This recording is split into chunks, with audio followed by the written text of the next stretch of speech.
my old supervisor was a famous couples therapist, and I would assist him on workshops. And it was amazing what we'd see. Like sometimes couples for over a dozen years had been in and out of different couples therapies and couples workshops, and they loathed each other. They loathed each other. I remember one couple, it was my first of these workshops, so I was brand new, totally ignorant, should not have been there. And all the other grad students and everybody was like, they got paired up with like decent looking couples, and then there were these 4 people, 2 couples, and nobody wanted to pair with them, and I was a dummy, and I was like, well, fine. And oh my God, it was terrifying.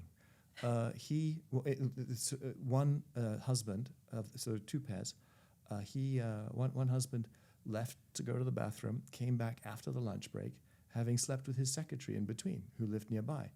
And I was like, and then told his wife this. And I was like, oh my God, what are you in a couples workshop for? And you know, she hit He's obviously him. very committed to the workshop. Oh my God. But that was their addiction. They went through this thing of like abandonment and hatred and then Testing violence each other. and then they'd go home and have passionate sex. And it's like, it's just exhausting. You know, it's like a formula of relationship that many people would regard as pretty, frustrating. Extremely toxic. Toxic. And yet that was a couple that had been in and out of different couples workshops for years. That was their thing. I've got friends and I really like them both separately, just not together. And they are in the ultimate toxic relationship. So, he's always flying off the handle, calls her appalling names, like really shocking, and does it publicly as well. Yeah.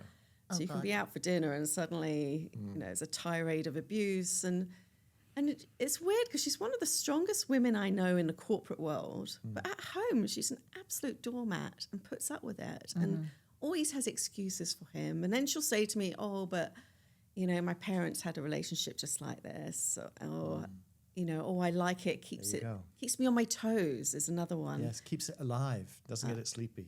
So I don't understand how that can keep you on your toes and not just pull you down. Yeah. But it's been going on now for 30 years. Wow.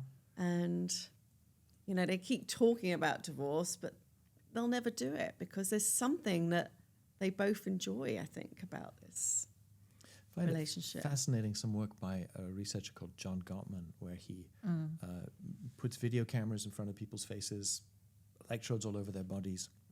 As an undergrad, I was coding these videotapes where we'd ask couples to have a productive conversation, which means everyone knows it means have a fight.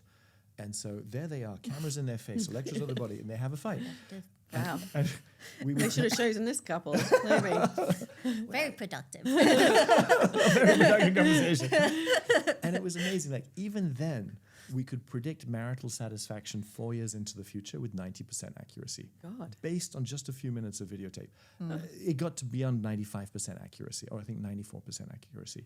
So in other words, you look at a videotape today, it was tapes in those days. You look at and code what's going on in their faces and the way they're speaking to each other.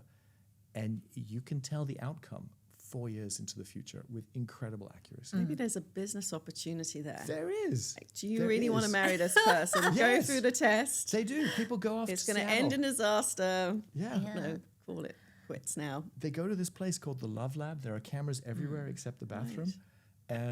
And they'll give you a long report saying these are the problems in your relationship.